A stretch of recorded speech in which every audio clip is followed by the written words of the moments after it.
What's up guys, welcome back to the Watch Den. Don't forget to like and subscribe as usual. Today we're back with George Carlin on soft language. One of you guys commented this down in the comments below. Here it is, so shout out to you for commenting. Lots of support on the George Carlin, and we're not going to slow down. No, we'll keep going with George Carlin.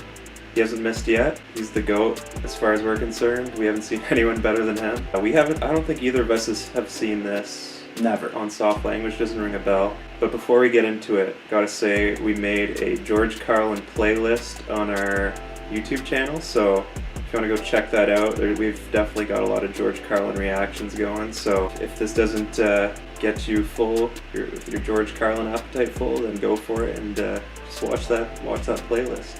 Yeah, and just in case you missed any of the other George Carlin, you guys could check it out there. Yeah. Okay. Let's see what he's got to say. Soft language. He's definitely gotta have a serious opinion on soft language. Words that hide the truth. I don't like words that conceal reality. I don't like euphemisms or euphemistic language. And American English is loaded with euphemisms because Americans have a lot of trouble dealing with reality. Americans have trouble facing the truth. So they invent a kind of a soft language to protect themselves from it. And it gets worse with every generation. For some reason, it just keeps getting worse. I'll give you an example of that. There's a condition in combat. Most people know about it. It's when a fighting person's nervous system has been stressed to its absolute peak and maximum, can't take any more input. The nervous system has either snapped or is about to snap. In the First World War, that condition was called shell shock.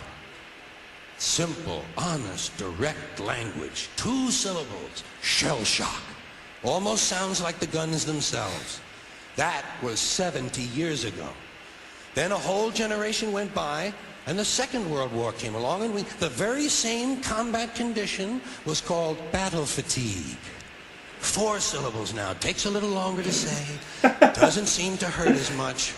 Fatigue is a nicer word than shock. Shell shock. Battle fatigue. Then we had the war in Korea, 1950. Madison Avenue was riding high by that time, and the very same combat condition was called operational exhaustion. Hey, we're up to 8 syllables now. And the humanity has been squeezed completely out of the phrase. It's totally sterile now. Operational exhaustion. Sounds like something that might happen to your car. Then, of course, came the war in Vietnam, which has only been over for about 16 or 17 years. And thanks to the lies and deceit surrounding that war, I guess it's no surprise that the very same condition was called post-traumatic stress disorder. Still 8 syllables, but we've added a hyphen. I knew that was coming. And the pain is completely buried under jargon. Post-traumatic stress disorder. I'll bet you if we'd have still been calling it shell shock, some of those Vietnam veterans might have gotten the attention they needed at the time. I'll bet you that. I'll bet you that.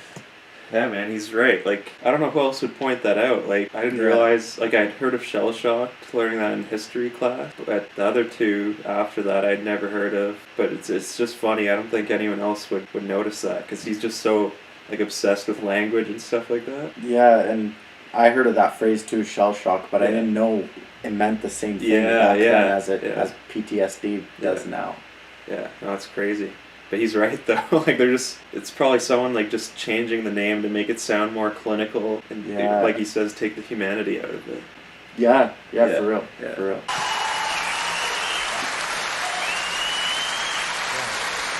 The people love it. Yeah.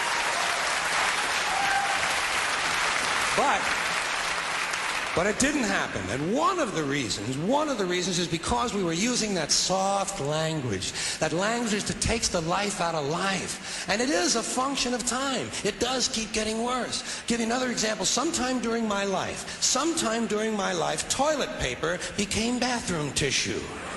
I wasn't notified of this. No one asked me if I agreed with it. It just happened. Toilet paper became bathroom tissue. Sneakers became running shoes. False teeth became dental appliances. Medicine became medication. Information became directory assistance. The dump became the landfill. Car crashes became automobile accidents. Partly cloudy became partly sunny. Motels became motor lodges. House trailers became mobile homes. Used cars became previously owned transportation. Room service became guest room dining. And constipation became occasional irregularity. When I was a little kid, if I got sick, they wanted me to go to the hospital and see the doctor. Now they want me to go to a health maintenance organization or a wellness center to consult a healthcare delivery professional. Poor people used to live in slums. Now the economically disadvantaged occupy substandard housing in the inner cities. Oh, man. And they're broke. They're broke. They don't have a negative cash flow position. They're fucking broke. Because a lot of them were fired. You know, fired. Management wanted to curtail redundancies in the human resources area. So many people are no longer viable members of the workforce. Smug, greedy, well-fed white people have invented a language to conceal their sins. It's as simple as that. The CIA doesn't kill anybody or they depopulate the area. The government doesn't lie, it engages in disinformation. The Pentagon actually measures nuclear radiation in something they call sunshine units. Israeli murderers are called commandos. Arab commandos are called terrorists. Contra killers are called freedom fighters. Well, if crime fighters fight crime and firefighters fight fire, what do freedom fighters fight? They never mention that part of it to us, do they? Never mention that part of it. That's good. And some of this stuff is just silly. We all know that. Like on the airlines, they say they want a pre-board. Well, what the hell is pre-board? What does that mean? To get on before you get on? They say they're going to pre-board those passengers in need of special assistance. Cripples. Simple, honest, direct language. There's no shame attached to the word cripple that I can find in any dictionary. No shame attached to it. In fact, it's a word used in Bible translations. Jesus healed the cripples. Doesn't take 7 words to describe that condition. But we don't have any cripples in this country anymore. We have the physically challenged. Is that a grotesque enough evasion for you? How about differently abled? I've heard them called that, differently abled. You can't even call these people handicapped anymore. They'll say, we're not handicapped, we're handy-capable. These poor people have been bullshitted by the system into believing that if you change the name of the condition, somehow you'll change the condition. Well, hey, cousin, doesn't happen. Doesn't happen. Oh my God. We have no more deaf people in this country, hearing impaired. No one's blind anymore, partially sighted or visually impaired. We have no more stupid people. Everybody has a learning disorder. Or he's minimally exceptional. How would you like to be told that about your child? He's minimally exceptional. When he does that voice. Oh, thank God for that. Psychologists actually have started calling ugly people those with severe appearance deficits. It's getting so bad that any day now I expect to hear a rape victim referred to as an unwilling sperm recipient. Damn. Wow. And we have no more old people in this country. No more old people. We shipped them all away. And we brought in these senior citizens. Isn't that a typically American 20th century phrase? Bloodless, lifeless. No pulse in one of them. A senior citizen. But I've accepted that one. I've come to terms with it. I know it's here to stay. We'll never get rid of it. That's what they're going to be called, so I'll relax on that. But the one I do resist, the one I keep resisting, is when they look at an old guy and they'll say, look at him, Dan. He's 90 years young. Imagine the fear of aging that reveals. To not even be able to use the word old to describe someone, to have to use an antonym. And fear of aging is natural, it's universal, isn't it? We all have that. No one wants to get old, no one wants to die, but we do. So we bullshit ourselves. I started bullshitting myself when I got to my 40s. As soon as I was in my 40s, I'd look in the mirror and I'd say, well, I guess I'm getting older. Older sounds a little better than old, doesn't it? Sounds like it might even last a little longer. Bullshit, I'm getting old. And it's okay, because thanks to our fear of death in this country, I won't have to die. I'll pass away. Wow. Wow.